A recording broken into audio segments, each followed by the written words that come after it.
मैं इस वक्त सऊदी अरब के शहर रग़वा की एक सड़क के ऊपर जा रहा हूँ जुमा पढ़ने के बाद। मुझे एक बात बहुत अच्छी लगी। आपके सामने इस वक्त ये गाड़ियाँ जा रही हैं और परली तरफ गाड़ियाँ आ रही हैं। यहाँ सऊदी अरब के अंदर अल्हम्दुलिल्लाह मैं गाड़ी कई दफ़ा मैं अल्हम्दुलिल्लाह सफ़र करता रहता हूँ, चलाता रहता हूँ।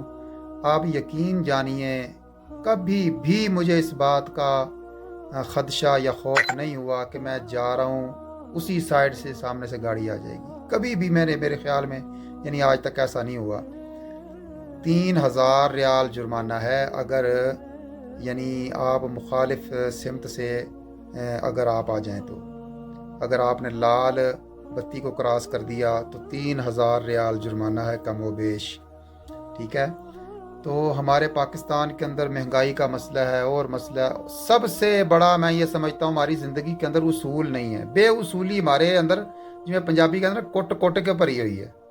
आपने अक्सर देखा होगा चौकों के अंदर, चौराहों के अंदर ऐसे ट्रैफिक फंस जाती है, हर बंदा कहता है कि मैं यहाँ से निकल जाऊँ। उसने इधर से दाखिल कर दी, अभी अल्लाह के बंदे तो दाखिल कर रहा है गाड़ी को, सामने वाला बंदा उसका रास्ता वो कहाँ जाएगा।